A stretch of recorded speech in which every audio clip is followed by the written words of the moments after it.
Good evening, everyone. We're just about ready to get started. If you would please welcome our candidates.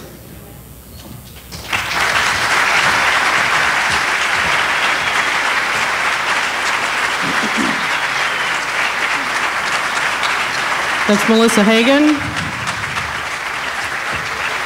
Thelma Rowan, Jay Trumbull, and Tho Bishop.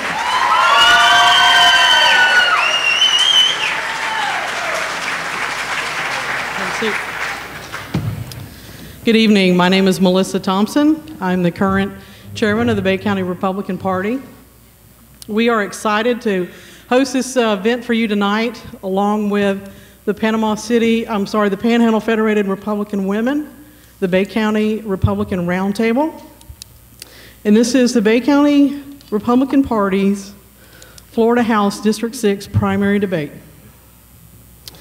Before we get started tonight, I would like to just let you know that our plan for this debate is with the acknowledgement that no candidate takes office as an expert on all the issues.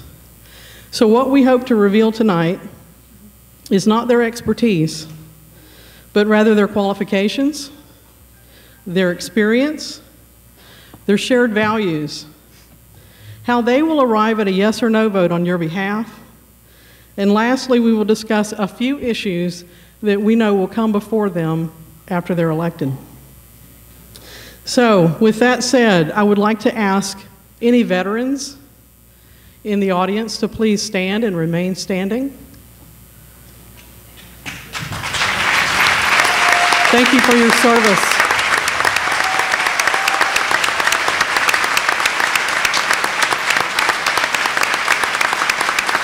Please remain standing.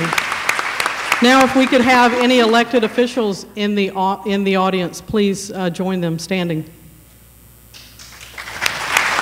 And thank you. Now, if everyone will rise for the invocation, I'd like to ask Bay County Republican State Committee man to lead us in prayer. Mr. Jonathan Hayes.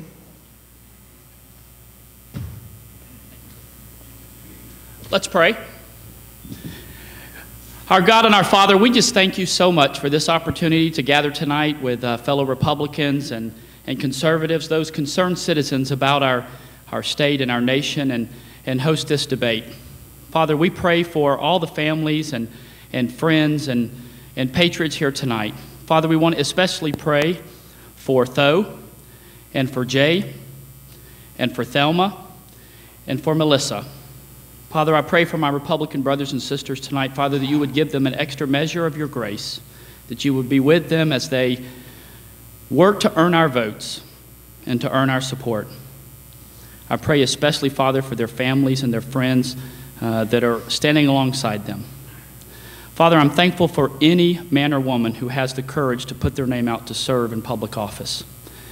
May we be mindful of all of our state representatives, all of our state senators, our county commissioners, our local officials, our members of Congress, and the President.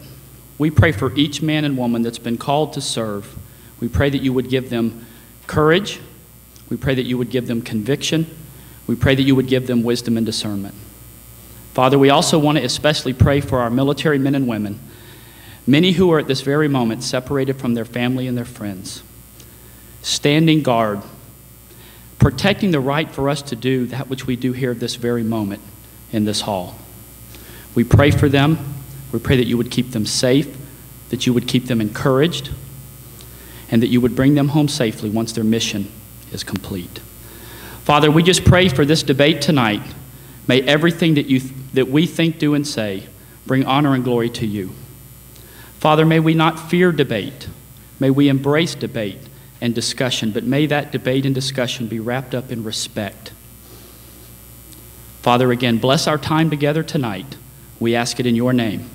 Amen. If you would all please remain standing for the national anthem to be sung by Miss Emma Hunter.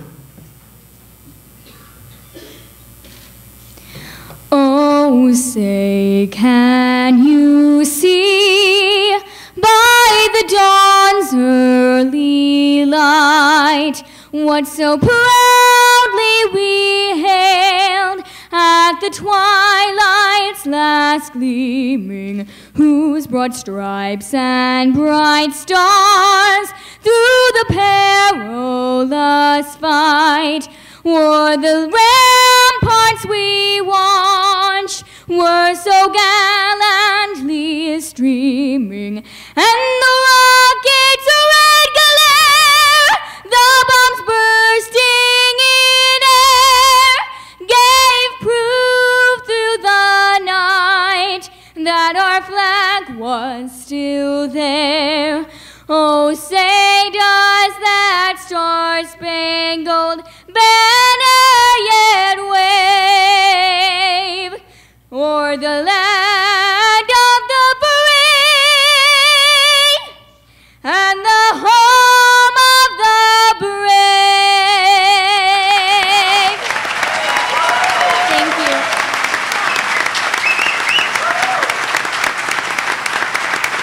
You may be seated.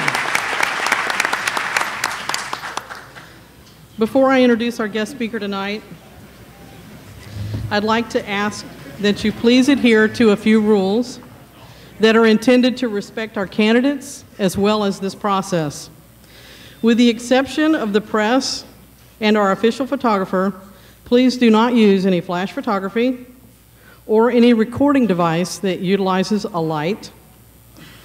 Please do not display any signs or banners.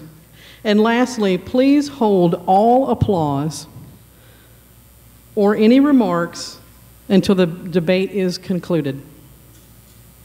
Just to let all of the candidates know as a reminder, all the microphones are on the entire debate, so they're all hot.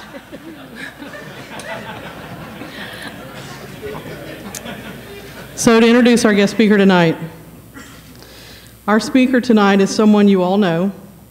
He's a Bay County native, a man who, before serving as our representative in Congress, spent 23 years serving this community and surrounding counties in a number of voluntary leadership roles. He knows this county and he knows this district. He's a man who shares our values and truly cares about us. Please welcome Representative Steve Sutherland.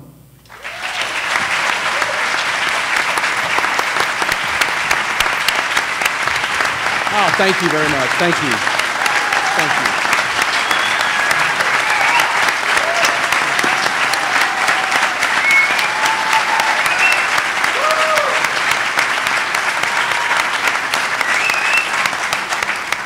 Thank you very much. I'm humbled by your applause, and it's always great to be home. I'm not a speaker tonight. I'm actually here to listen to these four wonderful individuals that are vying for our support. I just wanted to say thank you, though, to all of you that are here. Several years ago, I would have had no idea what they're experiencing right now. I know now what they know. To put your name on the dotted line, to get into the arena, as Teddy Roosevelt said, is an incredible thing. People will question your motives, they will question your words, they will twist your words. But only those who sign on the dotted line and get into the arena, as you have entered, know the heat.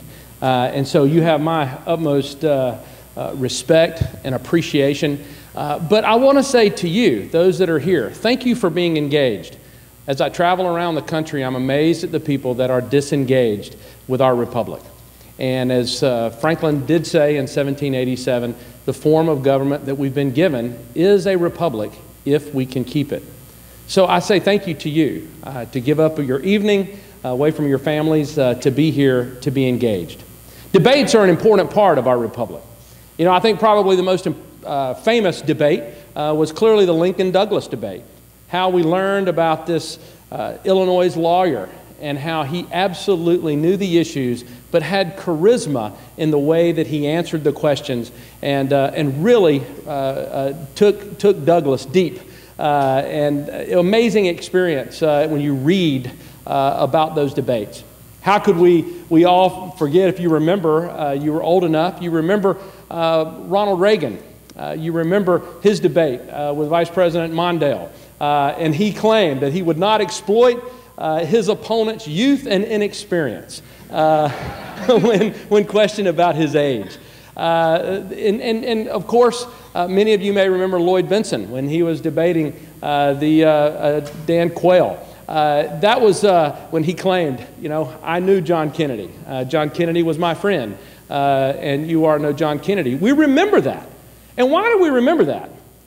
Well, we remember those things because not the information or the policy positions that those phrases conveyed.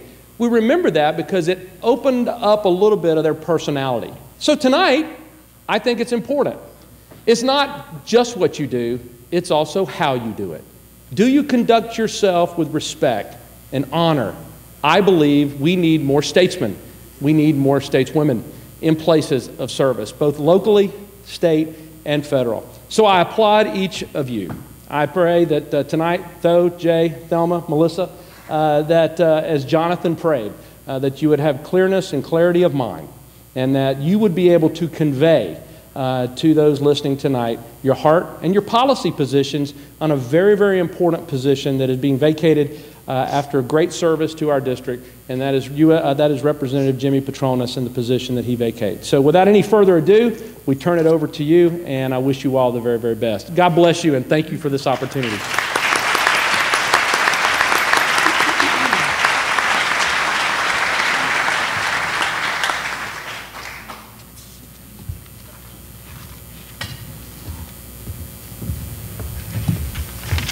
All right, please welcome our debate moderator, Mr. Don Arias.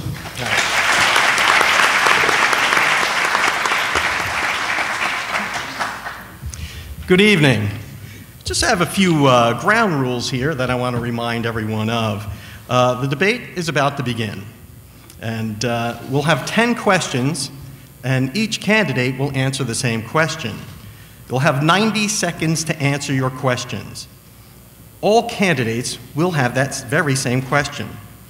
We've got Bill Fitzgerald here, who's our timekeeper for this evening, and he's going to keep track of you guys. Green is the start, yellow after 60 seconds, and that'll be a 30-second warning, and then red means your time will be up. Candidates may not bring anything on the stage, which includes notes or cell phones. Candidates have been provided 2 pens, a notepad, and a glass of water. And a reminder for the audience to hold your applause until the debate is ended, because you may not like one of them. Who knows?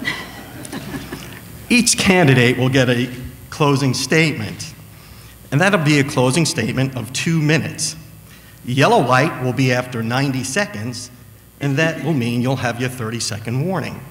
We're going to do our best to stay on time, because I promised Steve I'd get this suit back to the funeral home in the morning.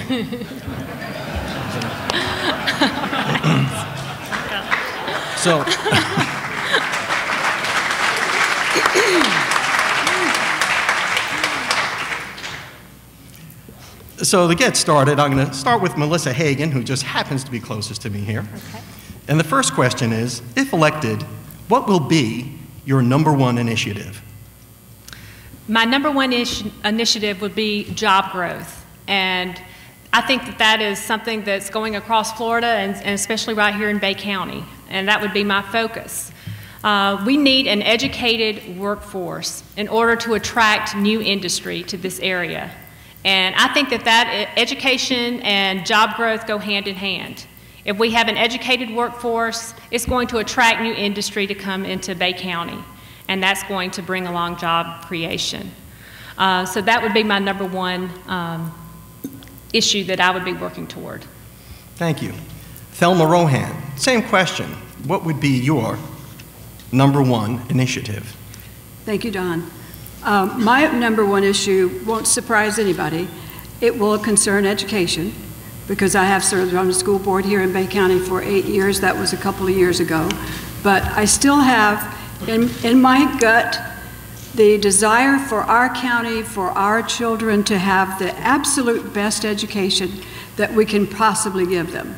I don't feel that when the governor allowed Common Core to become part of the Florida plan, that it was going to best serve our children. Common Core, which they renamed Florida Standards is it's a ruse that the federal government has designed, not by itself, but with people who are making money on this. It's a ruse that we are supposed to be very happy with because we get lots of money to go with it.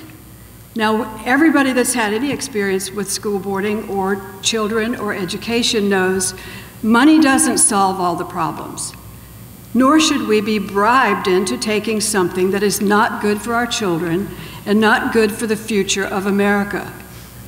Certainly not good for the future of the state of Florida, because going along with Melissa's desire for good jobs, if we don't have a better education system than we have today, and I feel that Common Core is not a better plan for us, then we won't be successful in making those jobs grow and keeping our economy strong.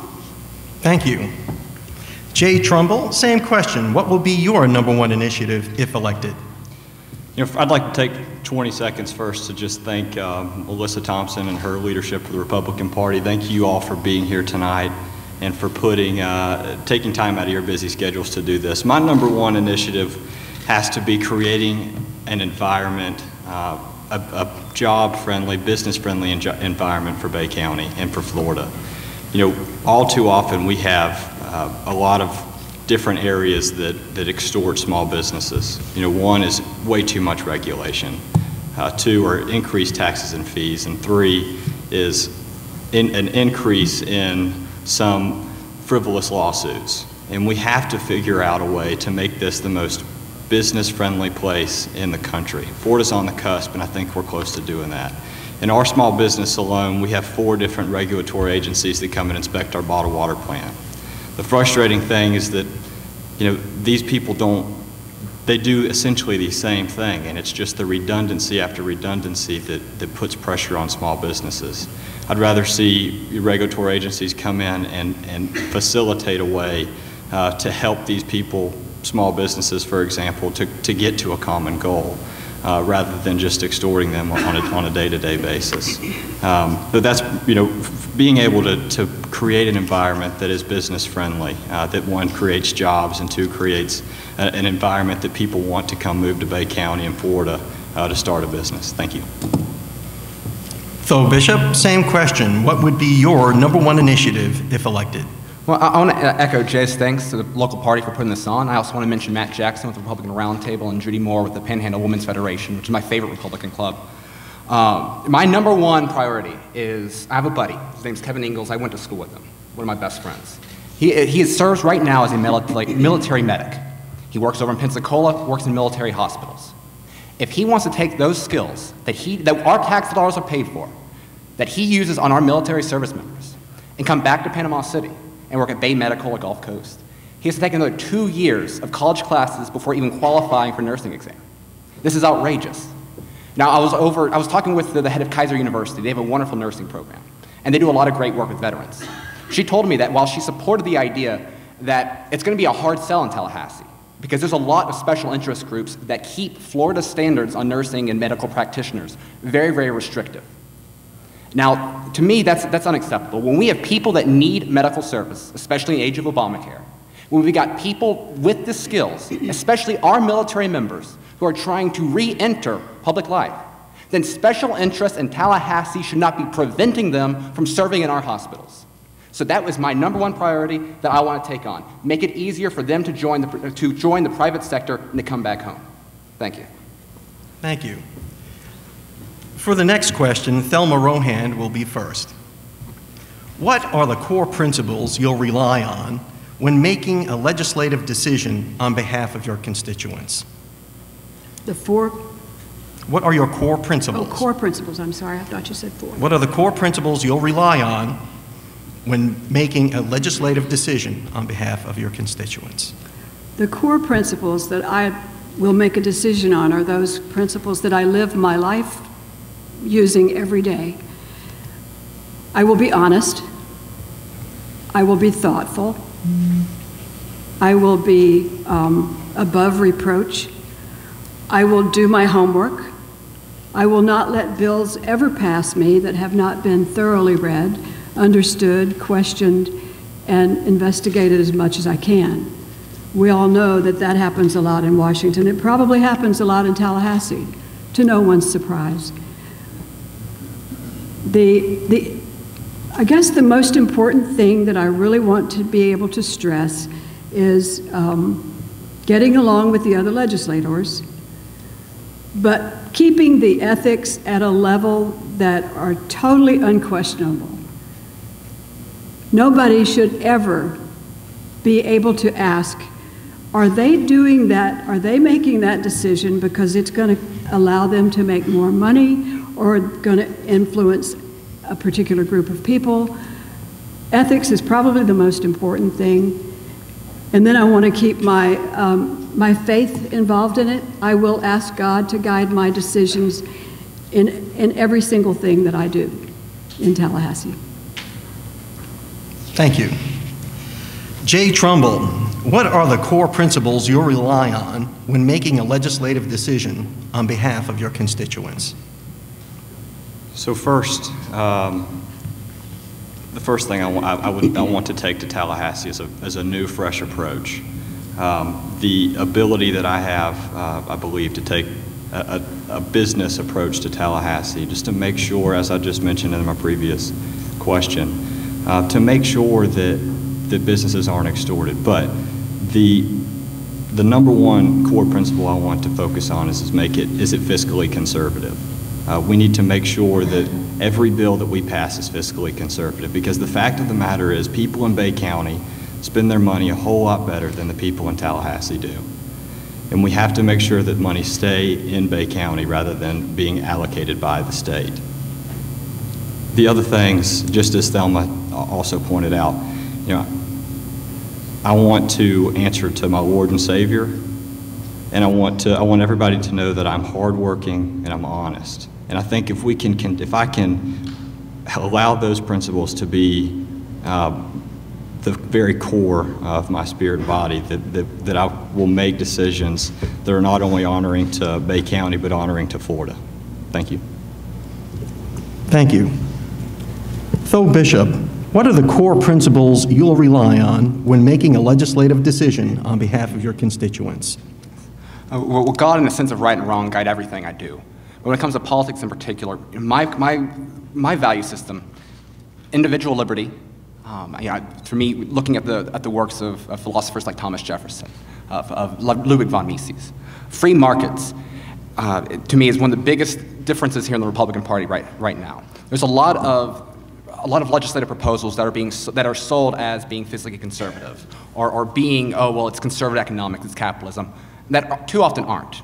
Should we subsidize a certain industry to, oh well, look at all the jobs it creates? Well, to subsidize any industry, first you must take taxes from another. Politicians shouldn't be allocating resources. Those should go through the free market. We need simple rules that apply to everyone fairly. Now, my background's a little bit interesting because I came into Washington as a staffer during the Tea Party wave with Congressman Sutherland. I saw firsthand a lot of politicians that they championed changing the culture in Washington, but ended up becoming part of the system there. It's the people that can stick to these core principles: individual liberty, free markets, and the Constitution restraining the federal government, that to me make the difference and can change politics as usual. Thank you. Melissa Hagan, what are your core principles that you'll rely on when making a legislative decision on behalf of your constituents? Well, I have been a Rotarian for over 5 years, and every single time we go into a meeting, we meet every week on Tuesday. And one of the first things that we do after we say the prayer and after we say the pledge is that we recite the four-way test. And those are core principles that we use in the things that we say, the way we do, the way we run our businesses. And I would like to take that four-way test to Tallahassee. Number one, is it the truth? Is it constitutional? Second, is it fair to all concerned? How is it going to affect the people in my district? And I'm going to be looking at that very closely. Will it be beneficial to all concerned? That's another one. Is it funded? Are we putting out unfunded mandates? How are we going to pay for this? I want to see how it's going to affect our businesses, how it's going to affect the people in my district, and how it's going to affect our family budgets. I'm the one that has to write those checks every month, and I understand the stress that goes along with that. And also, will it be beneficial to all concerned? Is it morally right? And I'm a believer as well, and I will certainly take those core principles to me in Tallahassee. Thank you. Moving down the table here, Jay Trumbull will have the first question. District 6 is made up of all but the most northern rural areas of Bay County. 94% of Bay County residents live in District 6. Tell us how you have served this community and how that service has taught you about Bay County.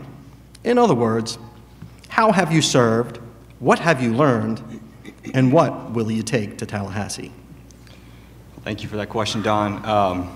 You know, it has been a humbling and rewarding thing to walk a little over 3,000 doors that we've knocked on so far in this campaign. And I can tell you that Bay County is a special place to me. It has been an exciting thing to be able to meet so many people face to face at their door. Just what an exciting thing that is. Some of the biggest things that I hear when we're knocking doors, the very biggest one is just to get government out of our lives. People want to see that and want that to happen. You know, that's the very most important thing to people in Bay County from what I can understand. And it's important to me and it's important to my business. As far as, you know, what I've done in our community, I was able to marry a local girl, Brittany, who's been very helpful in this process, which I appreciate you, Brittany. I've been able to work in a small business here for my entire life. Since I was 14, I've worked in that business. And I believe I know what it takes to create prosperity in Bay County. We've been here a long time. It's been a rewarding thing to, work with people and to get to meet people, especially in this process. What a great opportunity it is to meet so many folks. But just the overarching idea I get from knocking doors is that people want government out of their lives. Thank you. Phil Bishop, same question. Tell us how you've served this community and how that service has taught you about Bay County. In other words, how have you served, what have you learned, and what will you take to Tallahassee? I love Bay County. I was born here, I was raised here. And I'm actually an Arnold High School graduate. I have friends here in the audience I went to school with, and it's really cool to be on this journey with them. As far as serving in Bay County, volunteerism is something that's always been near and dear to my heart. I volunteered with the Red Cross, coached Little League football with the Panama City Beach Barracudas.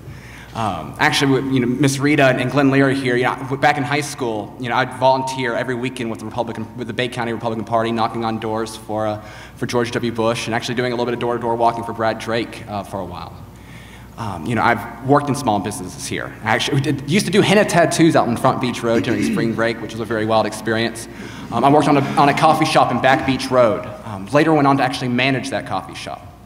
What Bay County has taught me, it's the people here are incredible. The values that we have here are incredible. The resources that we have here are arguably the best in the entire world. And the reason why I came back from Washington, I gave up a really good career to come back here is because I am so excited about the potential we can have. And I want to work with everyone on the stage and everyone in this room to build a better future in Bay County. Because we need to have an environment where every kid who graduates, be it Arnold, Bay, anywhere in Bay County, believes that they can make a difference and that they can succeed here at home. Thank you. Melissa Hagan, same question. District 6 is made up of all the most northernmost rural areas of Bay County. 94% of Bay County residents live in District 6. Tell us how you've served this community and how that service has taught you about Bay County. In other words, how have you served, what have you learned, and what will you take to Tallahassee? Okay. Well, I came here in 1998 as a military spouse, and my husband was in training at Tyndall Air Force Base.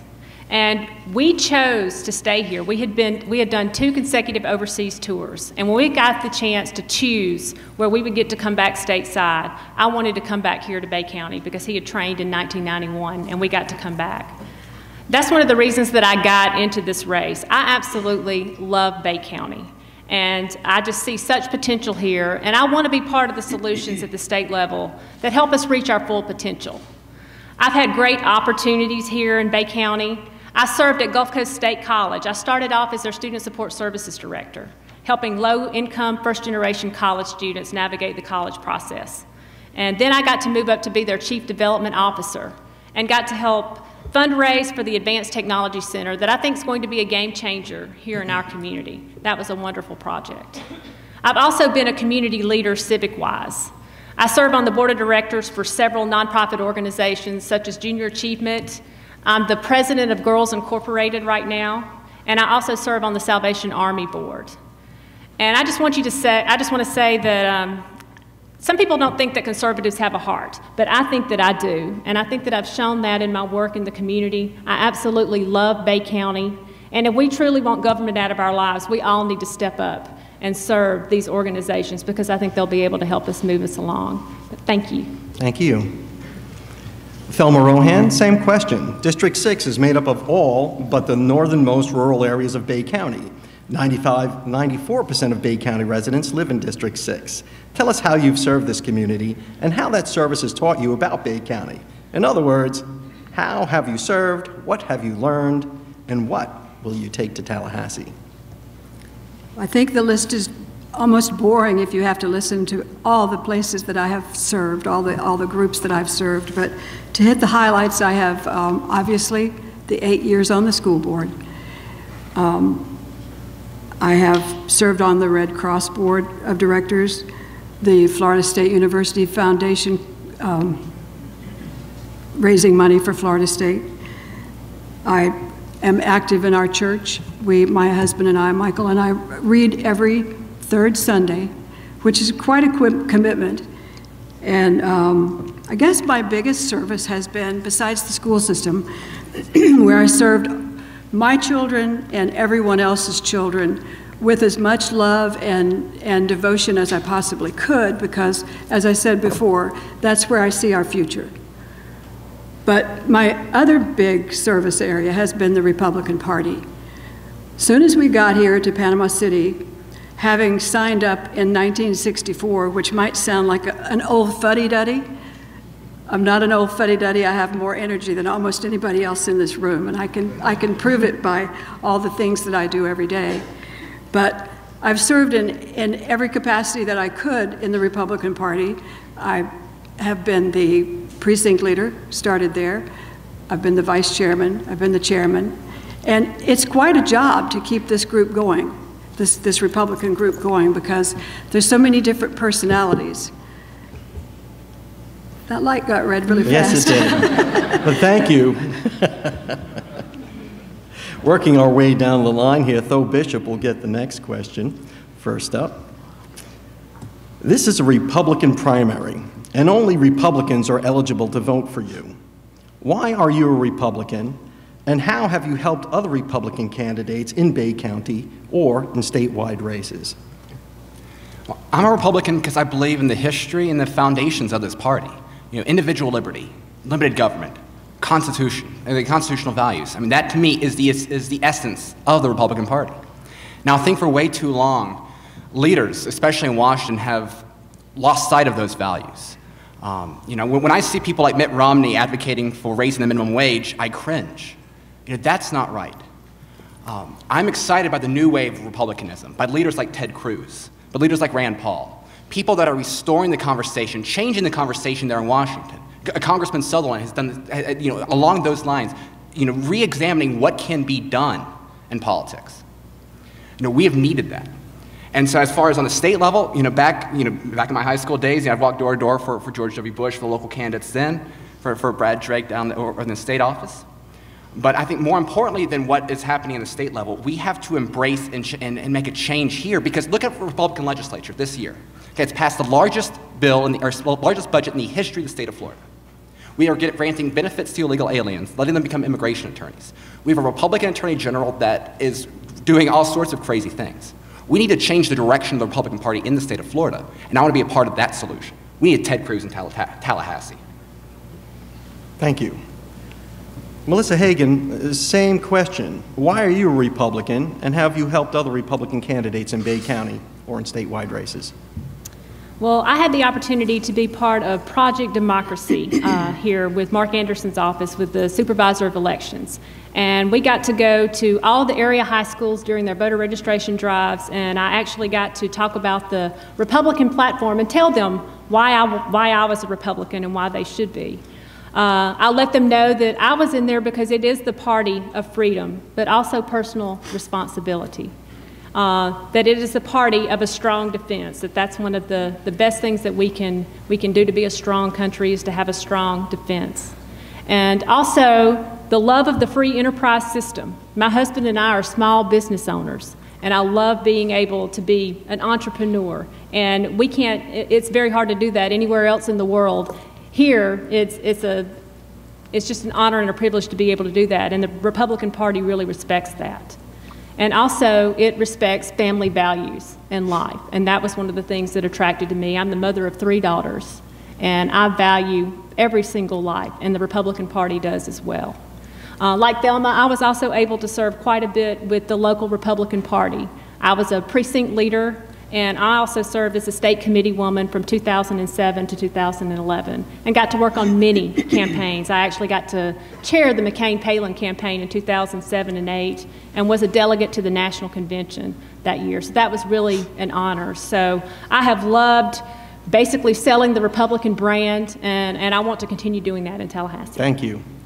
Thelma Rohan, same question. Why are you a Republican, and how have you helped other Republican candidates?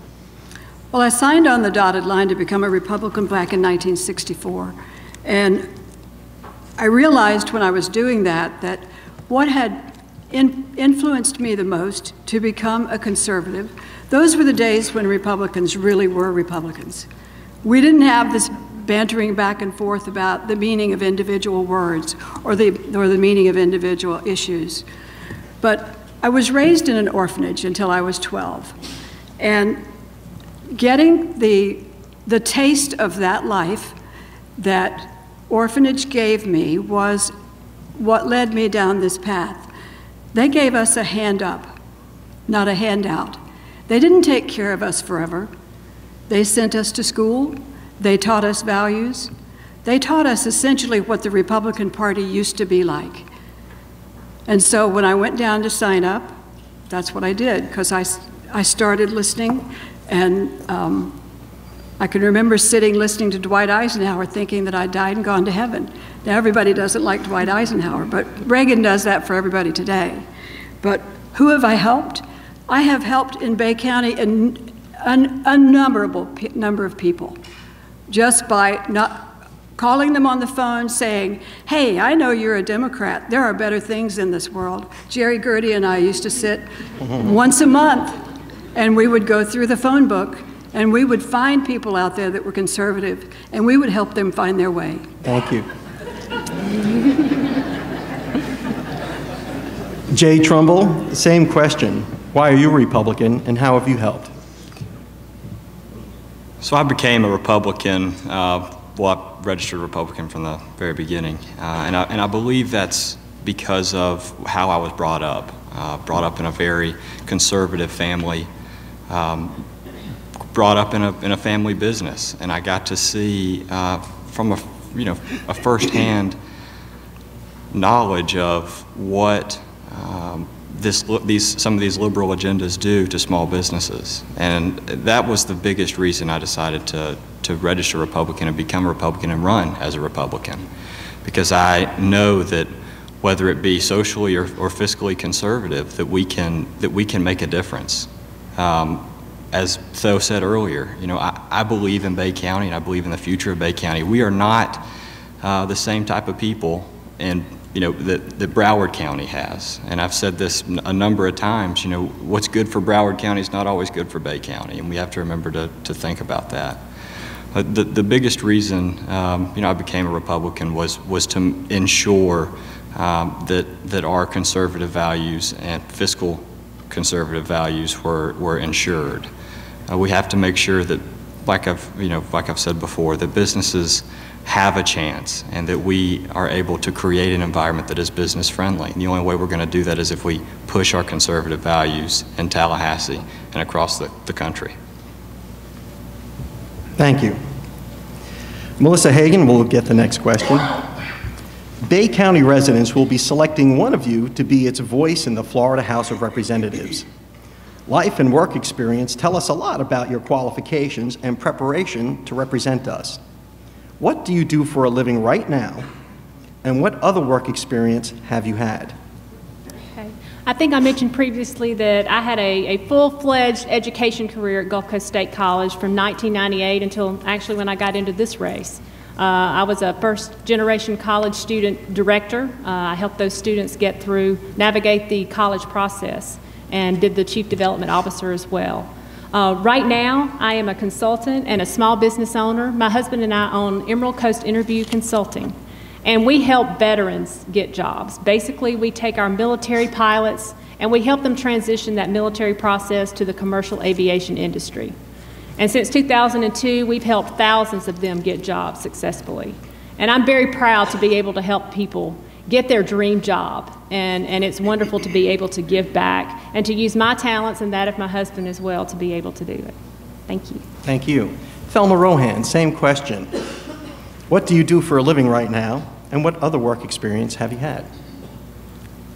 I am the office manager at my husband's office. He's an orthopedic surgeon, and we had a little experience when I was serving on the school board, that one of our employees wasn't quite as honest as they should have been. And so when I finished my 8 years on the school board, I went back to the office because it just felt better to know where the money was going. And it's a very demanding job. And the most demanding thing about it is that we have to keep up with all these rules and regulations that come down from Washington in the form of Obamacare, all the forcing. We have just had to, absolutely had to, go into electronic health records. If you can imagine an office that's been in practice for 35 years, all of a sudden having to change absolutely everything that it does in a totally different direction, it's been difficult. It's been the job of from hell and back. But what other experiences? I have been lucky enough that I did not have to work while I was raising our 5 children. And I know a lot of you don't think that being a housewife is work, but being the mother of 5 children, that's a lot of work. But I have been a nurse. I am a registered nurse. And before we got married, I was an RN over in Gainesville. I worked at Shands, and I worked at Alachua General. And I even got the pleasure of working at a VA hospital. And I know exactly what they're talking about when they talk about the quality of VA medical care. Thank you. Jay Trumbull, same question. What do you do for a living right now, and what other work experience have you had? So I've had the pleasure to grow up in and now be a part of a family business that my great-grandfather started in 1947 just up the road on Harrison Avenue, 911 Harrison Avenue. And it is a humbling thing, an exciting thing to be a part of a company that's so deeply vested in Bay County. You know, I started in that business when I was very, very young. In fact, before I could drive, when I was graduated, when I was going to school at Bay High, I would walk across the street. It was just so, maybe I was lucky enough that it was close enough where I could walk, but those were great experiences to be able to grow up and work with my grandfather. When I graduated college and moved back home, I started running a bottled water route, and I thought I was hot stuff, and my dad said, "Here's your office." It was the oldest truck in the fleet, no air conditioning, which made days pretty tough, but I enjoyed it. It was something where I could go out and meet people and talk to people on a day-to-day basis. I had a route on the beach every day. Then I had the opportunity to go manage our office in Tallahassee. That was a real experience. I lived here but commuted to Tallahassee every day and enjoyed it. Got to manage a couple of employees, but that was the first time where I really got a taste of what government regulation does to small businesses. And that's, you know, when I moved back home, I started running for this seat because I knew that there needed to be something done in Tallahassee for that. Thank you. Tho Bishop, same question. What do you do for a living right now, and what other work experience have you had? I'm an economic and consultant, or a communications consultant. Most of my work I do right now is with Congressman Spencer Backus from Alabama, who's actually the first person to employ me up in Washington. And this is his last year serving Congress, so I've been helping him kind of finish up his papers and kind of help him with some stuff on the side. But I think, I mentioned, I used to do henna tattoos and served coffee, and for a brief period I actually sold vacuums door to door. But I think my most relevant experience came from when I was working in Washington with the Financial Services Committee. Today is actually the 4th year anniversary of the Dodd-Frank Act. And for those who have the privilege of not knowing what that is, people talk about Obamacare affecting 1/5 of the economy. Well, Dodd-Frank affects about the other 4/5. Okay, it was a bill that was designed to punish Wall Street, yet the biggest banks have gotten bigger. It was meant to help community banks, and yet they're going out of business because of compliance costs. Something as simple as renting a movie from Redbox used to be $1, now it's $1.25. It's because of everything in this bill. And, when I was going around being introduced to my colleagues the first day, every single one of them were lawyers. And that explains how you get a bill that starts with 2,300 pages, that's now 10,000 pages after extra rules being written, and is only halfway done comes to be. We need lawyers out of politics. We need bills that are clear and simple, and we need to deregulate and let the free market guide the rest of the economy. I think that would be a much better solution. Thank you. Thank you. And as things have worked out, Thelma Rohan will get the first question. There is a 44-year age difference between the youngest and oldest candidate in this race. I swear it's just the way it worked out.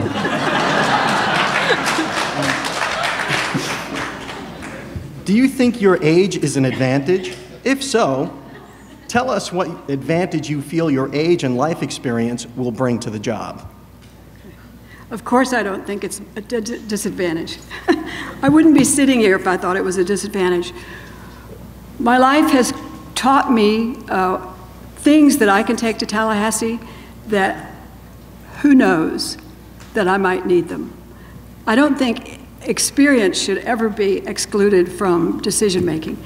And if you really know Thelma Rohan, you know that she is as energetic a person, as dumb enough to say yes to almost anything that's asked of her, interested in the well-being and quality of life of every single person.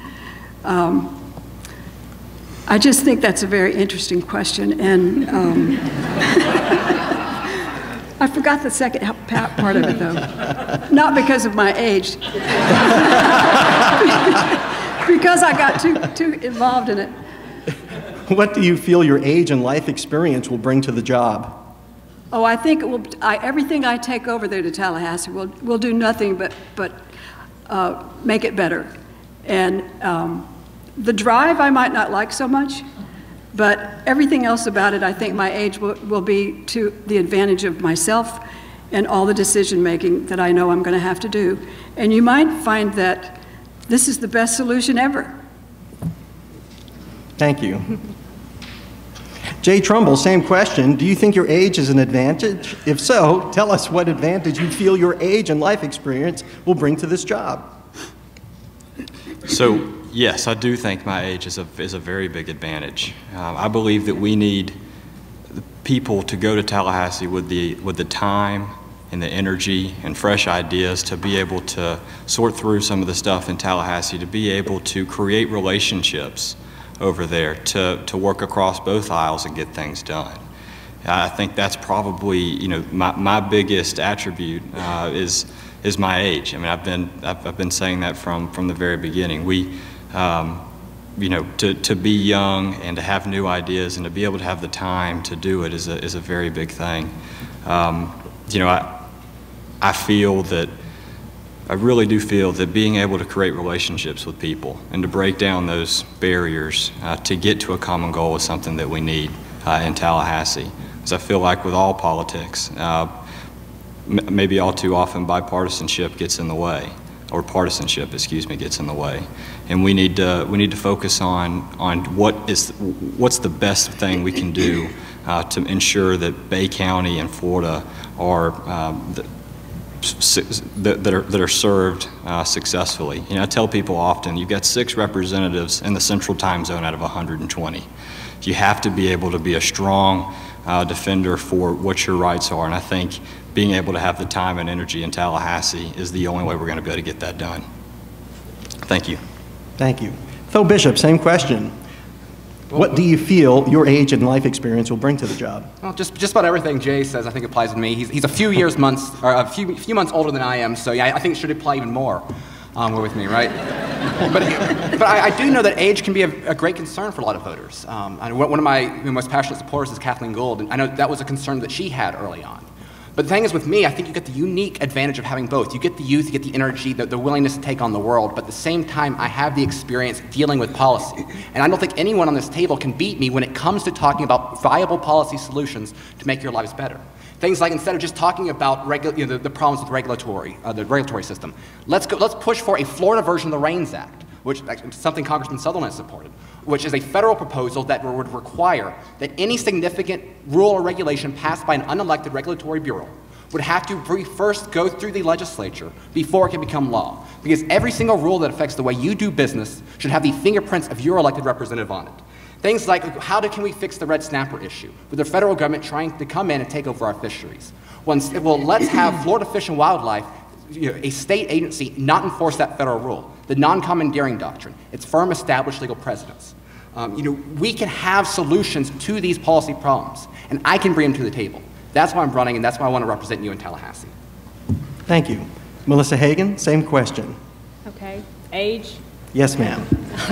Something I normally don't ask a lady, but. Okay, here we go. I learned that age was basically a state of mind from my father. He just turned 87 years old, and he has been laying brick all his life, and he didn't stop until he was 80.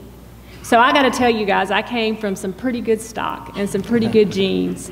And age, I don't believe, is a factor. I do think it is a state of mind. And I also like the fact that with that age comes wisdom.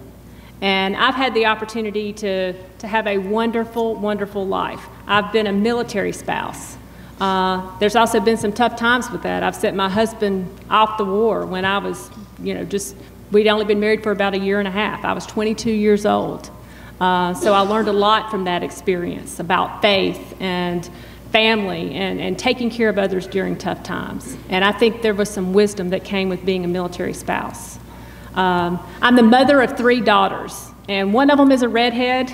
And let me tell you what, I learned quite a bit with that first one. She really taught me quite a bit. They are as strong-willed as they say. I did that. I survived it. I have 3 great girls, and I think my husband and I have been able to be good examples to them as far as being good business people, but really just loving them and letting them know that they're loved. Thank you. Jay Trumbull, you get you're first up for this one. Las Vegas-style gambling casinos have their sights set on Florida to expand their businesses. Up to now, the Florida legislature has held off casino lobbying efforts. It's thought by some incoming leadership of the Florida House might not have the same objections to turning Florida into the new Las Vegas, making this an issue for future legislators. What is your position on bringing casino gambling and everything that comes with it to Florida? Sure, I'm against bringing casinos to Florida, Bay County or Dade County, wherever it is. I believe that Florida is a family-friendly place, and we need to make sure that is championed. Obviously, casinos aren't. You got to be 21 to get into them. Studies have shown that when a casino comes into an area, that after 2 years, that the surrounding businesses tend to go out of business because the patrons are, encouraged to stay inside and not go out and patronize another business outside of that casino. But most importantly, I believe that it's not the type of the type of jobs that we need in Bay County. We need to focus on more manufacturing jobs, or jobs like Iserona downtown here, where the average wage is $70,000. We don't need to focus. I believe we already have some of these jobs that a casino brings to the table with waiters and waitresses. I think we need to be focused on bringing long-term, higher wage jobs to Florida rather than a casino. But So, I mean, I stand pretty strong against casinos. Thank you. Thank you. Phil Bishop, same question. Well, I'm in favor of the efforts, but more importantly, though, I'm very troubled by what Jay just said there. Because what he's saying is that a legislator has the ability to decide what jobs should be okay in Bay County. I'm sorry, I've got a lot of friends that I grew up with that are servers out in Pineapple Willies. You know, they don't work during the off season. You know, they're unemployed. They would love to take those casino jobs. Now, I can understand the moral concerns about gambling, and I don't think Tallahassee should be forcing gambling on Bay County. But I am fully in favor of letting the legislature let Bay County make that decision for themselves. Because we already have gambling in the state of Florida. We have the lotto, which, you know, we have a lot of people playing the lotto that probably shouldn't be doing. But that's subsidizing our government. We have casinos in Tampa and in South Florida. If the Panhandle wants to choose themselves that we should have gambling here, then it should not be the role of Tallahassee to make that decision, and it should not be the role of legislators to decide what jobs are okay or not okay for the people here in Bay County. Now, Iserona does a lot of great work, and I love high-tech jobs. We should do everything we can in a free market system to encourage that. Deregulation could play a major role to it. But not everyone can work at Iserona. We need servers, we need waitresses, we need people on the beach, and we need to take advantage of Panama City as a tourist destination. I think this could further enhance that ability. Thank you. Melissa Hagan, your position on casino gambling in Florida. Well, I am against it. And I grew up in the state of Mississippi. And I can remember going down to the Mississippi Gulf Coast on vacations when it was just mom and pops and lots of restaurants and a boat out to Ship Island. And that's all that was down there. So it is exciting, and there are some new entertainment venues down there, but it has changed the face of the Mississippi Gulf Coast. And it's very fun to visit that. But I don't think that that's necessarily what I want to live with here in Bay County. I also took a trip up to Tunica, Mississippi, not too long ago. And they had basically built highways going into these casinos. Aaron and I stayed in a hotel one night, and there were basically 4 people in that hotel. And they were, the rate was like $23 an evening. I mean, they couldn't even pay the maid to clean up the room for that rate. So I think initially, yes, it does bring jobs, but we have a thriving tourist season right now. And I don't think that we have to bring casinos here because they do bring their own set of ill wills with them. We have to think about the social side of things and what that's going to cost our government agencies in aiding those that are taking part in that. And I do think that it does prey on some of our most vulnerable citizens. So with that, I would say that I would be against casino gambling. Thank you. Thelma Rohan? I can't say anything else except no. The things I would add, I'm surprised that Tho thinks that it's okay to have gambling and that morals is not the major thing. Everybody knows prostitution grows, human trafficking grows, habitual gambling turns into an addiction, families go broke, they lose their parents because of gambling addiction. They lose every penny. There's no mom and dad around for children to see, to be good examples to. If anybody's ever been to a casino, they keep you so happy with any amount of alcohol that you can possibly drink. And after about 4 or 5 hours, you just don't even know what you're doing.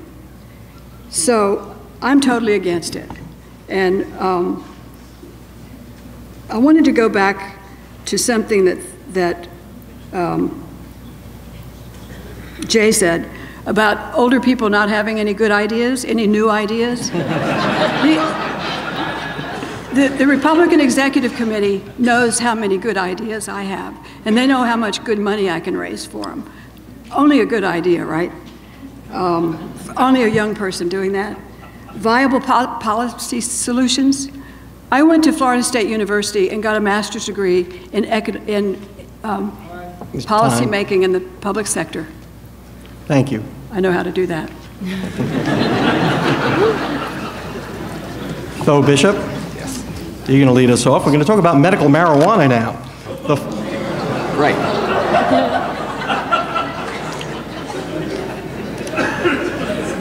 The Florida legislature has passed, and Governor Scott has signed into law, the Compassionate Medical Cannabis Act of 2014.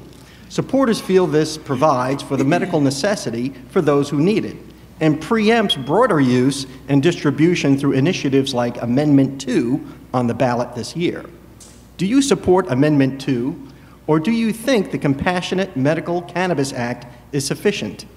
Why or why not? I'll be voting for Amendment 2. It's not a perfect piece of legislation, but to me it's much better than Matt Gaetz's medical marijuana bill.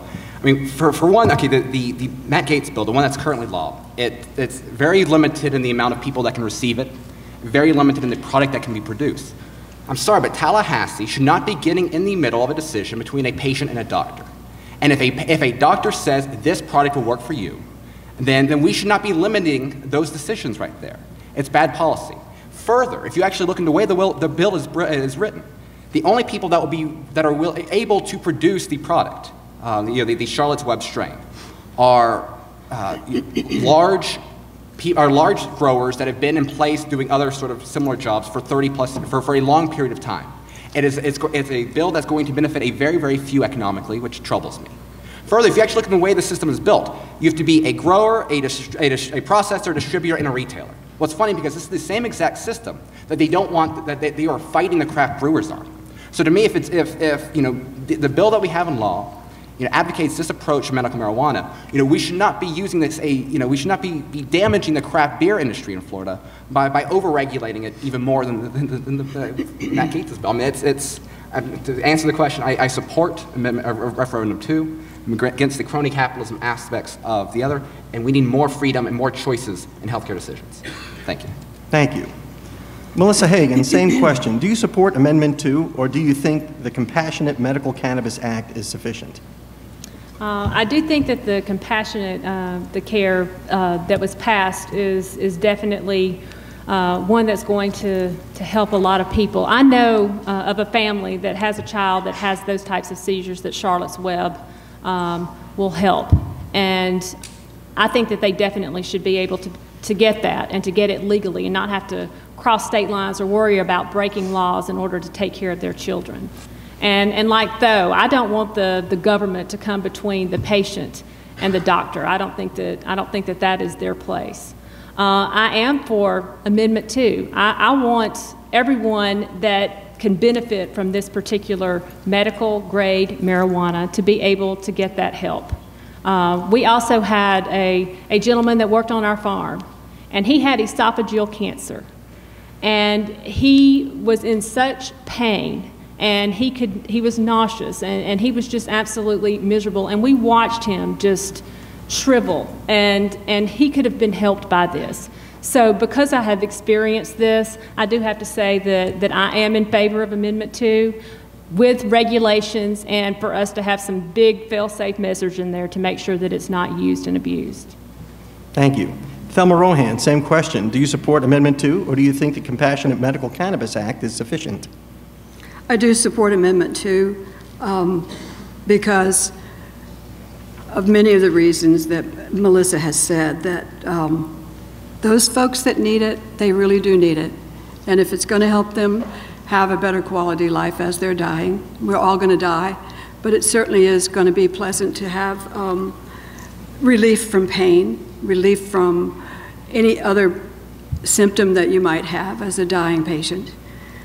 But I hate to break it to you, though, Tallahassee is already in the middle of the relationship between patients and doctors. Absolutely everything we do is regulated by somebody. The only thing we can do peacefully in our office sometimes is just smile at each other and smile at the patient and hold their hands without being regulated.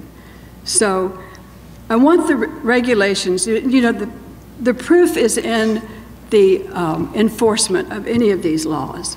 And if we have a group of people who will not adequately enforce any rule, any law, whether it be related to marijuana or alcohol or anything else, then we're in trouble. So I want patients to be comfortable. I want human beings to be able to live their lives to the end in as much comfort as they can. And if this is one way they can do it, then God bless them. Thank you. Jay Trumbull, same question. Do you support Amendment 2, or do you think the Compassionate Medical Cannabis Act is sufficient? The Compassionate Medical is it Medical Marijuana Act or Medical Cannabis Act. Cannabis Act, sorry. You know, I was in favor of that. I think that was a very good, a good step in the right direction. You know, when you're talking about kids with epilepsy, it's a really sad thing, and to allow some alleviation from seizures with these kids, you know, you want to help.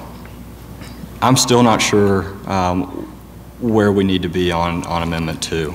You know, it makes me nervous governing by amendments, by constitutional amendments. I'm not sure we need to be doing that. But the fact of the matter is, with the Charlotte's Web, as well as there's another medicine that's made with THC, which is called Meritol, is already in use in Florida. I just feel like when you have a guy like John Morgan, who is a huge plaintiff's attorney in South Florida, pushing this bill or the amendment, and all this outside money from outside the states coming in here, it makes me nervous. I'm not sure we need to sign on just yet. It's as if, you know, the camel getting his head under the nose, his nose under the tent. We're just not sure what it could possibly be, you know, in years to come. And I don't want to be trying to come up with ways to get around this after it's already passed. Thank you.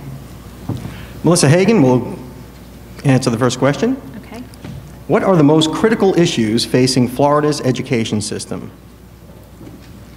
Well, I think first and foremost, it's the federal reach just coming into our schools. And you see that with the Common Core standards that have been imposed on us. And basically, the federal government dangled money in front of us with the race to the top.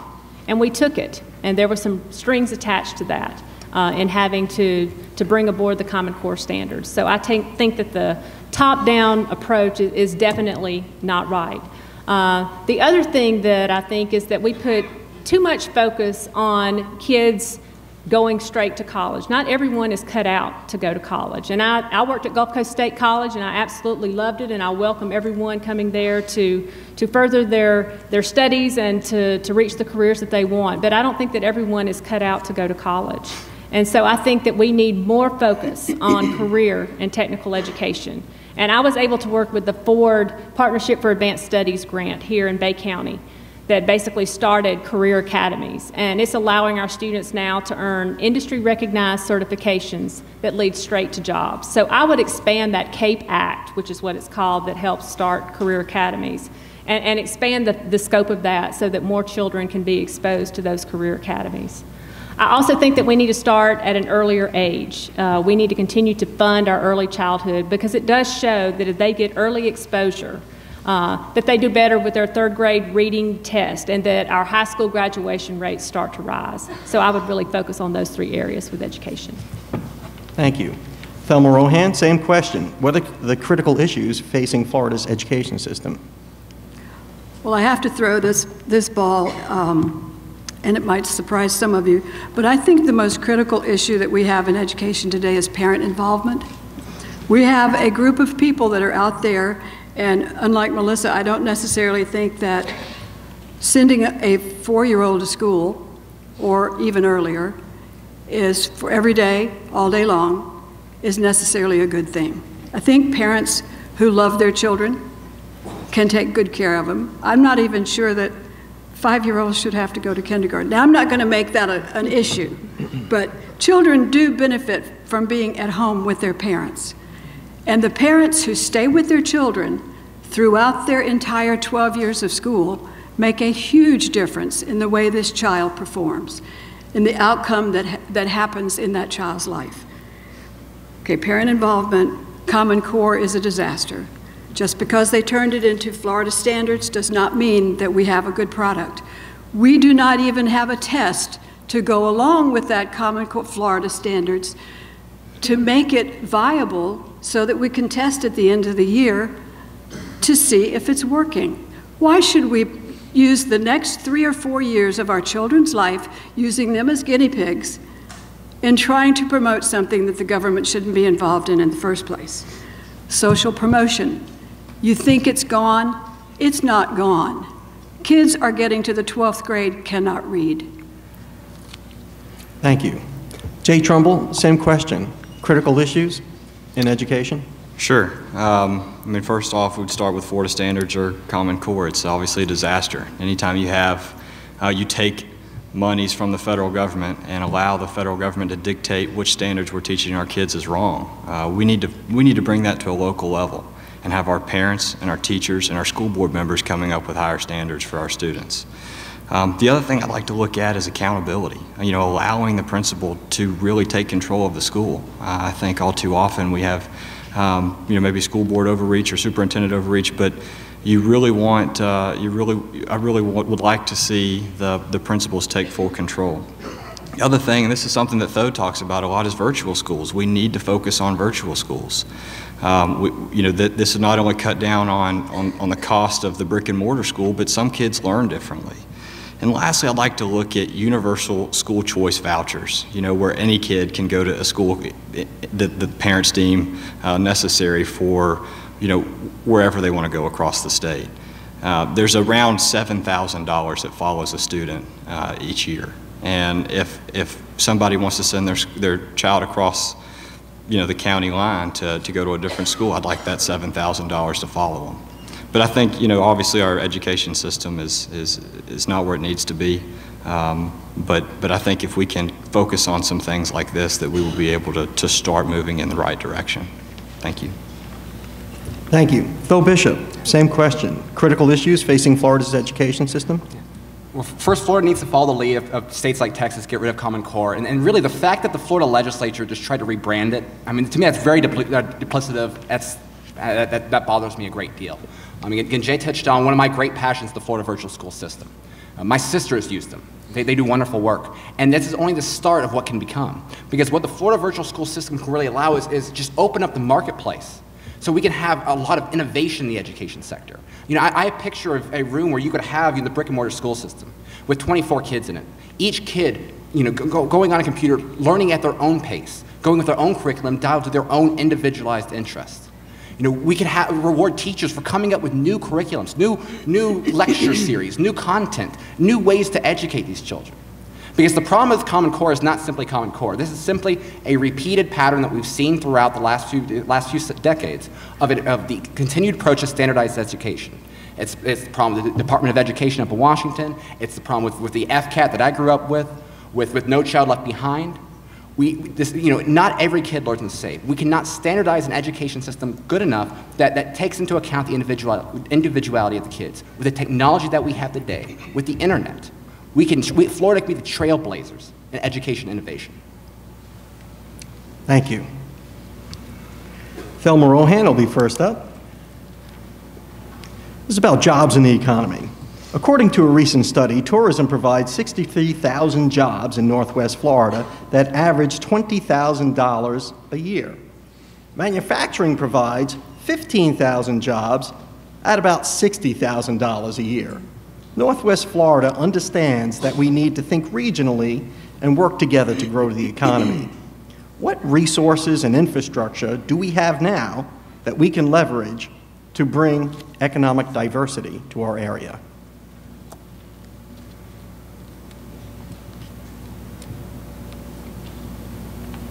What resources do we have that we can leverage? What resources and infrastructure do we have now that we can leverage to bring diversity to our area's economy? Okay, Jay has mentioned one of them. We certainly would benefit more if we had more technology jobs, and that is clean industry that would not pollute our waters, would not pollute our air. So if we were able to get more technology jobs down here, we have a lot of things to offer people. I would like to see more growth along the lines of when somebody comes from a city and they say, we don't really have very many things to do here.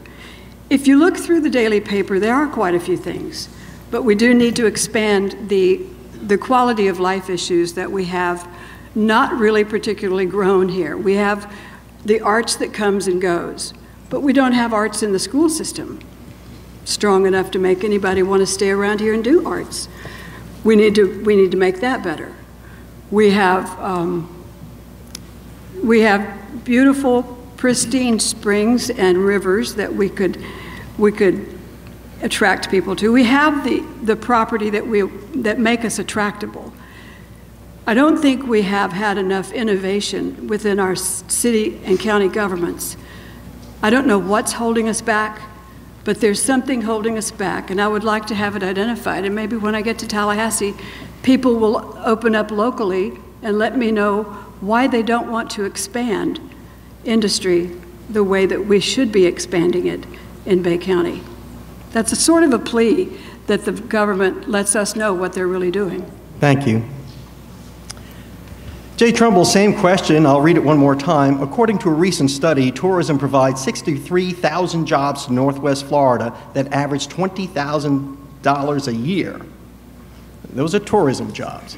Manufacturing provides 15,000 jobs at $60,000 a year. Northwest Florida understands that we need to think regionally and work together to grow the economy. What resources and infrastructure do we have now that we can leverage to bring economic diversity to our area?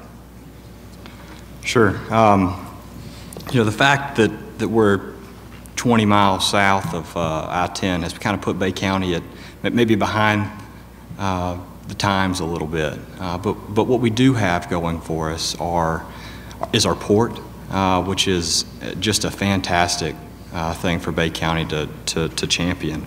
One thing I'd like to do is to lead a port trade delegation to where we go out and we find places and businesses and companies that want to ship through Bay County's port.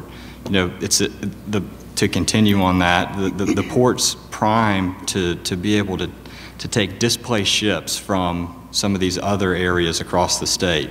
With the widening of the Panama Canal, we're going to have these mega ships. Well, those mega ships are going to go to Jacksonville, and then where are those displaced ships going to go? Well, Bay County's primed for it, and I think that's a really exciting thing for us.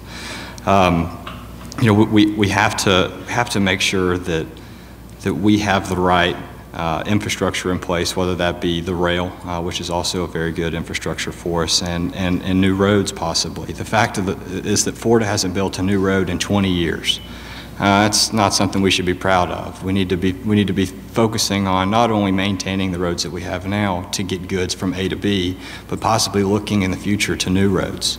And just real quick, that's it. Thank you. Though Bishop, same question. What resources and infrastructure do we have now that we can leverage to bring economic diversity to our area? Well, I think there's a lot that we can do in the state of Florida to help promote startups. Capital formation, I think, is key, and things like crowdfunding, which allows small businesses to utilize social media and new internet means of raising capital, I think would be a huge, huge benefit here. We could also help, create culture here in Panama City, create more pride. One of the things that, really kind of passionate about, or with mine, it's not really a state legislative issue, it's more of a local problem, is food trucks. Okay, look at all the great real estate we have in Panama City, and all the people that their first jobs are working in the restaurant industry. Let's make it easier for them to take their own recipes, their own passions, and cook food for people using food trucks. The amount of startup goes way, way down. These are all ways that getting government out of the way, letting people take advantage of the unique resources that we have here, optimize our own culture, can do a lot of amazing, amazing things. What scares me, though, is when you have legislators talking about subsidizing or prioritizing a certain industry. I don't care if it's high-tech jobs or green jobs. When you have the government coming in and trying to subsidize certain projects, that's where we go astray. That's what gives us Solyndra. But as long as we open up the markets, take advantage of the fact that Panama City is one of the most beautiful places in the entire world, then I think people can flock here. And that's what gets me really excited, really, really excited. Thank you. Melissa Hagan, same question. What resources and infrastructure do we have now that we can leverage to bring economic diversity to our area? Well, I think we have all of the ingredients for the recipe for success, actually. First and foremost, we have a good K-12 system and college system that will help us to educate the workforce. And I think in order to attract industry to this area, we have to have a skilled workforce. The Advanced Technology Center actually has an advanced manufacturing program so that we are already putting graduates out there that have these skills. Right now, we may have to be exporting them away to other places, but knowing that we have a skilled workforce here will attract those industries to our area. And as Jay mentioned, the port facilities and expansion of that. I think those are incredible opportunities for increasing imports and exports with the expansion of the Panama Canal, and that will create opportunities as well. Working with the Economic Development Alliance, they are working to get certified sites here in Bay County. And a lot of times when businesses are looking to relocate, they are looking for that shovel-ready site that they can relocate their business. And I think that we are primed for advanced manufacturing in that area. One of the things that didn't pass in the last legislative session was trade logistics zones, basically giving money to counties or developing a regional approach on infrastructure and road systems that would encourage commerce and more people to relocate to Bay County. So I would be in favor of these trade logistics zones, and I think that that would help us be more competitive in that manufacturing market. Thank you. That was 10 questions that each one of you have answered, and now we're going to go to the bonus round. Oh my gosh. I had to say it somewhere along the way. Jay Trumbull, you're going to lead off with this final question. What makes you the best candidate for District 6? Sure. Well, thank you for that question, Don. You know, when deciding to run for this seat, I was looking at the options, and I said, if Bay County is going to be represented by someone, I want that person to have small business experience. Like I've said, you know, tonight, I've grown up in and now been a part of a small business. I know what it takes to create prosperity. I understand what too much regulation and red tape and increased taxes and fees and frivolous lawsuits do to small businesses, and I don't think it's right. I want somebody who has the time and the energy, like we talked about earlier in that question, the time and energy to get stuff done, to be able to create relationships with people and to work across the aisle to make sure that Bay County is well represented. You know, I'm proud to have had a lot of support in Bay County. I've been very proud to have people like Harold Basil, who's a strong leader in Bay County. I've been proud to be endorsed by the NRA.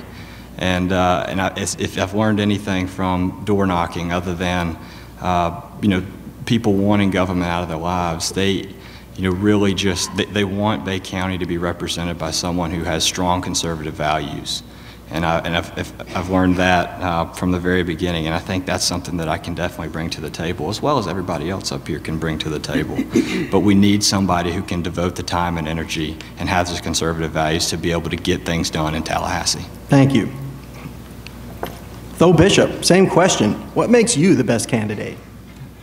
Making the decision to run for office was not easy. You know, I gave a great job, a lot of great friends to come back home. I did so because I am so excited about the potential that we have here in Bay County. And really who I am is someone who is really passionate about trying to find solutions to make lives easier, make lives better. Public policy moves.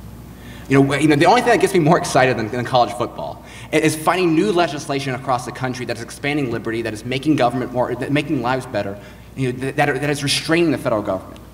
Bernie Thompson and I love to get together, and we talk politics all day long. We talk history, we talk philosophy. This is who I am. And I want to take these skills that I've spent, I'm a young guy, but I've been studying this stuff about 10 years now. And I put my blood, my heart and soul into this. And I want to take those skills back home to Panama City and do it and help make this county the best county in the entire state of Florida. Further, I want to lead by example. And I want to get other people that may have left Bay County to come back home, to pursue their own passions back here. Because I think if we can take the kids that come up here, grow up in the environment that we get, and we have them come back here, there's no stopping our future. And that's what drives me. Thank you. Thank you. Melissa Hagan, what makes you the best candidate for District 6?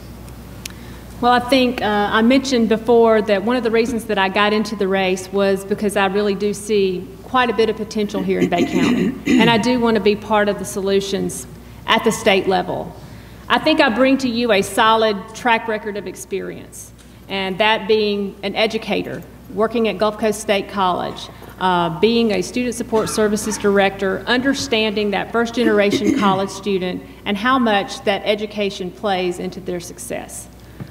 I also was the chief development officer at the college and worked on the ATC project.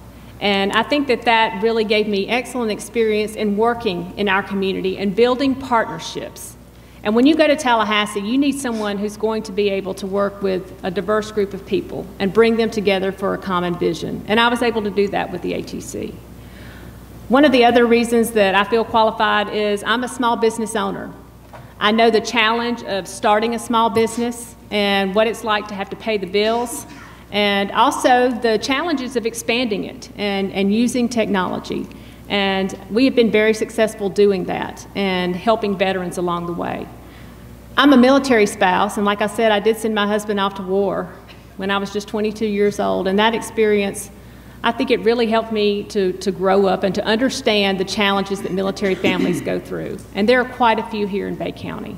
And I want to be able to go to Tallahassee and make sure that our veterans and our military get the support and the benefits that they deserve. So I would be standing for the military as well. Thank you.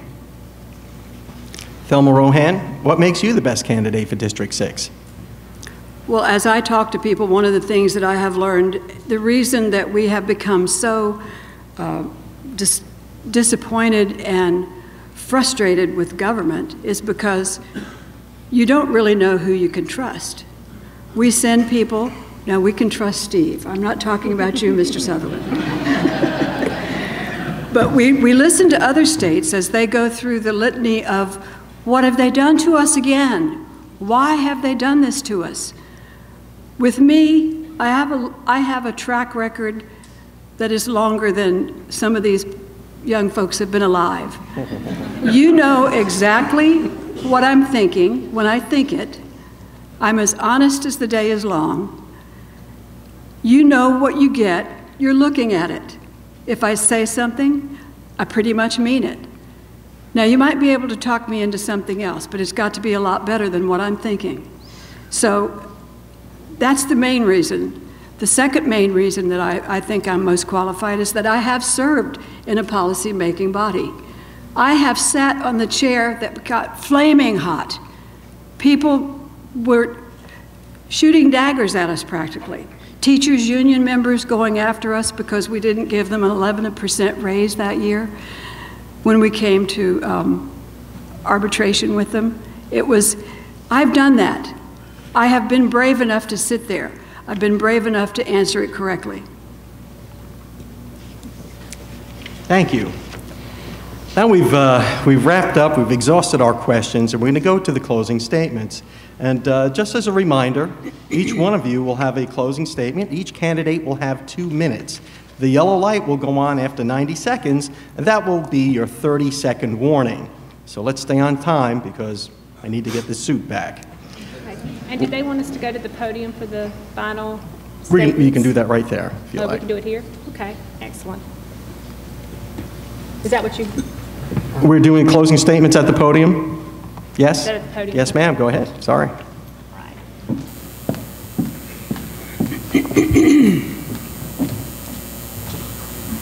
Well, I want to thank everyone for coming out this evening. And you have a big decision to make on August the 26th. And it's obvious that you have 4 very solid conservative Republican candidates on the stage to choose from. But when the campaign is over and the signs go away and the television commercials stop airing, I think that's when the real work of governance begins. And that's when your wisdom of life experiences and that art of persuasion that you need to get things done in Tallahassee is going to begin as well. And I just think that I bring a solid track record of experience to the table for you. I've been working in this community ever since I got here on the ground, and I have been serving these citizens of our community for many years in in civic and leadership roles, and I'm very, very proud of that. And whoever you elect is going to be one of 120 representatives in Tallahassee, and we have designated leadership that's going to be coming from South Florida for the next few sessions. So it's going to be vital for you to choose someone who has a strong voice and who is going to be an advocate for Bay County and our Northwest Florida region. And I think that I'm definitely that advocate, and I am ready to put my experience to work for all of you.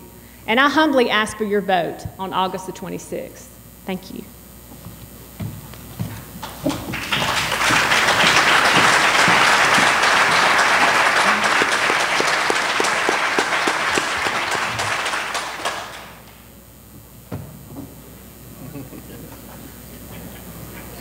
Yes, I had to. Yes, I had to get a stool. I had a nice little stool in my house, so I brought it with me.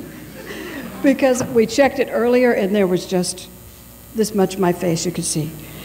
You've heard tonight, first of all, thank you, Judy, Melissa, Matt, from the rec, from the women's group, from the round table. You've done a magnificent job. Mr. Sutherland, you've honored us with your presence. We appreciate it. And all you people are incredible. We get news from the media that nobody cares. This is so refreshing to see a room full of people come out and try to get to know their candidates. You've heard from us tonight, there's a lot of similarities. And that's pretty much expected because we are all Republicans. And if we start sounding too much alike, you won't believe any of us. So we're glad that we do have a lot of similarities. But the main difference that I see that, that we have is that my experience, whether you think my age is a problem, that's with you, that's not with me. I do have the energy. I have the experience. I have more experience than these three candidates all rolled into one. I served on the rec, I've told you already. I was the vice chair, I was the precinct leader, I was the chairman. I'm a 50-year grassroots Republican. I'm very proud of that. And I will continue to serve as long as I'm alive. I'll serve the Republican Party. But I want to go to Tallahassee because I want the hard-working citizens of Bay County to have the best person that I can find in myself. The best person that you can choose, I think, is me. So help me, vote for me on August 26th, and we will make Bay County conservation, education, and the other one I forgot. I feel like, oh gosh, I'm sorry. But whatever it is, it's going to be really good, and they're going to be jealous of us because the red light went on.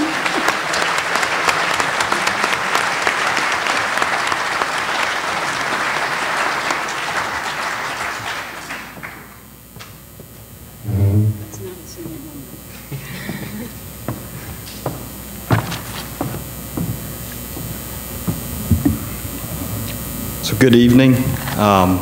I want to just reverberate what Melissa and Thelma have both said. Thank you to the Republican Party for taking the time to put this together. Thank you to the audience for taking time out of your busy schedule. Obviously, summer is a busy time. You could be doing many other things, but you chose to come here and make an informed decision on House District 6. Bay County really should be proud. We've got 4, I believe, very qualified candidates running for this seat, and I think we should consider ourselves proud of that.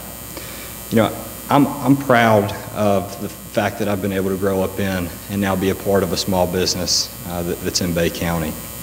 You know, I'm proud of the fact that my great-grandfather moved to Panama City with absolutely nothing. He borrowed $3,000 from his uncle and opened Culligan Water on Harrison Avenue in 1947. There are not many people that can say that they're fourth generation anything, and I'm very proud to say I'm a fourth generation business owner in Bay County. But what I'm not proud of is that we have government getting in the way of people trying to carry out the same American dream that my great-grandfather was able to accomplish. You know, as I've talked about tonight, that's through red tape and regulation, just redundancies and overreach, gross overreach and regulation. That's with increased taxes and fees, just extorting small businesses. And that's with frivolous lawsuit abuse towards these small businesses. And we need to make sure that that is not the case in Tallahassee. And I want to go to Tallahassee and fight for that. I'm proud of our campaign. You know, we've come a long way. We've knocked 3,000 doors. We've gotten great endorsements from people like the NRA. But those endorsements don't matter unless I get your endorsement. I would very much appreciate your vote on August 26th. And if you didn't get any questions, if I didn't answer a question tonight that you were wanting to ask, I'd like to give my cell phone number out. It's on all of my campaign brochures, but it's 850-684-2050. If y'all have any questions, please call me day or night. Thank you. Thank you.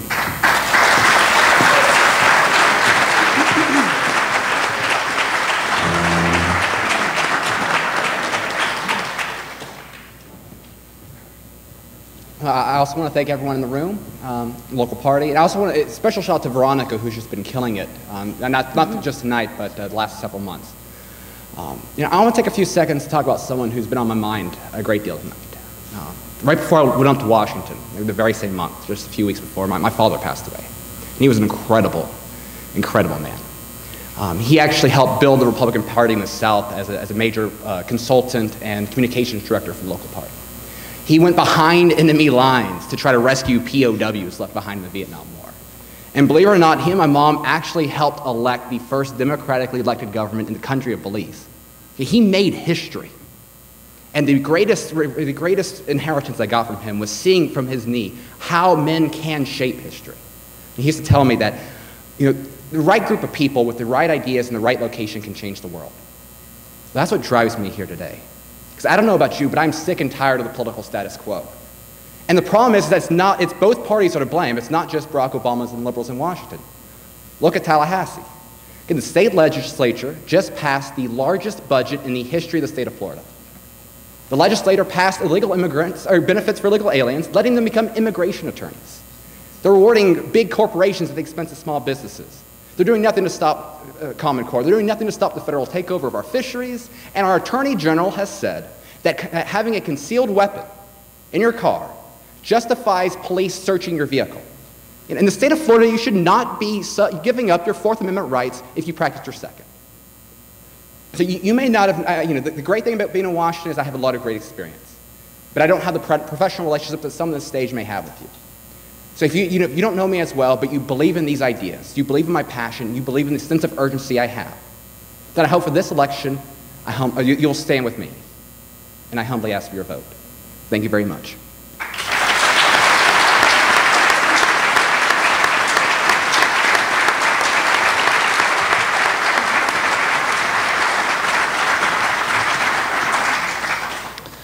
Don, thank you very much. Please join me. Did a great job. He kept everything moving along so quickly that we had a chance to squeeze in one last question. So thank you very much. Thank you, candidates. You guys did an incredible job. Please join me in congratulating them.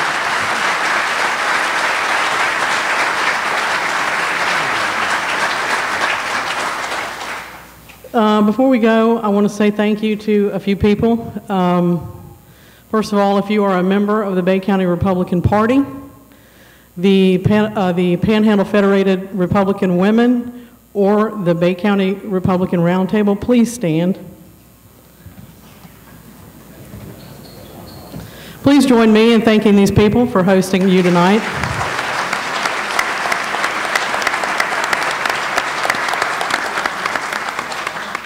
Also, I think it's appropriate for us to thank the people who support Bay County Republican Party. We have some fabulous donors in Bay County. We have a good bit of money in the bank to work on this election for one of these candidates, for Governor Scott, for Steve Sutherland, and we appreciate all of the donors that we have who've made this possible tonight.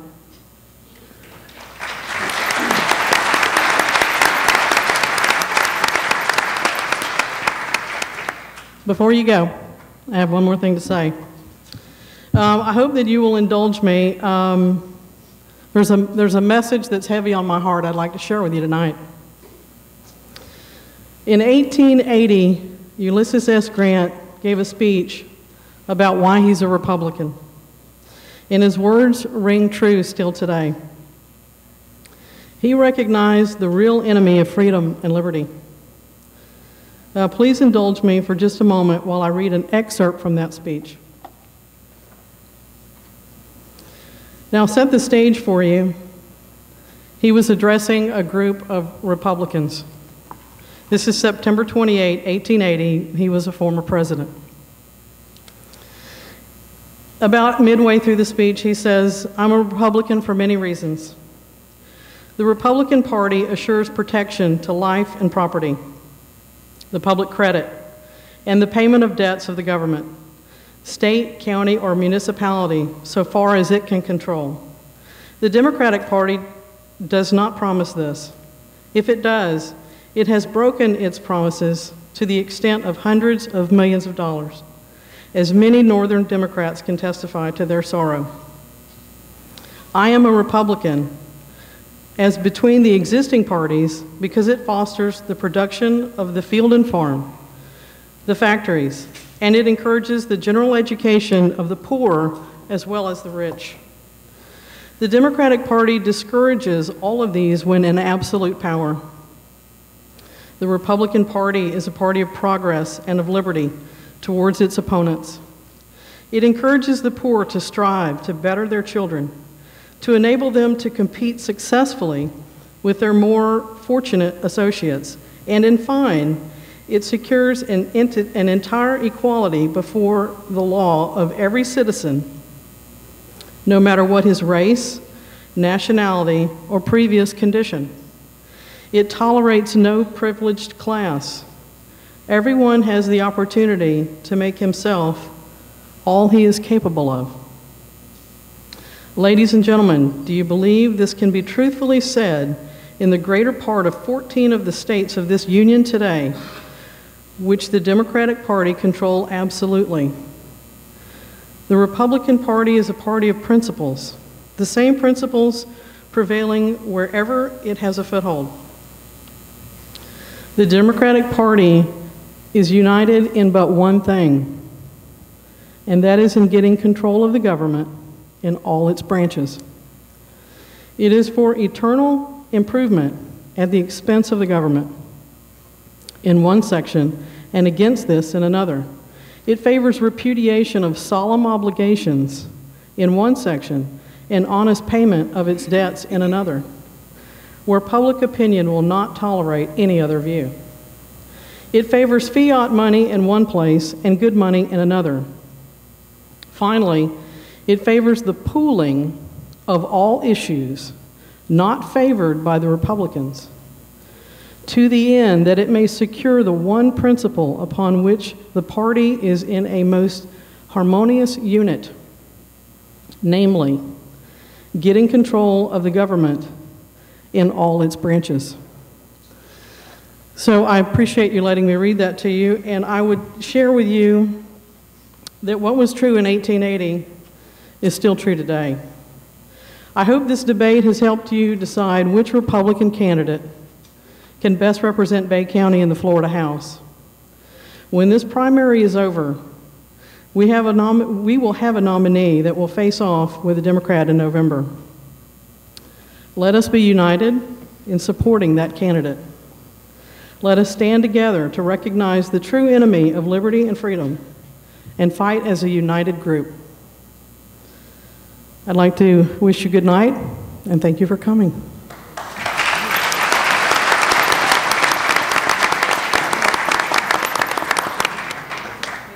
Thank you. Oh my gosh. It wasn't even a C word. Thanks, Don.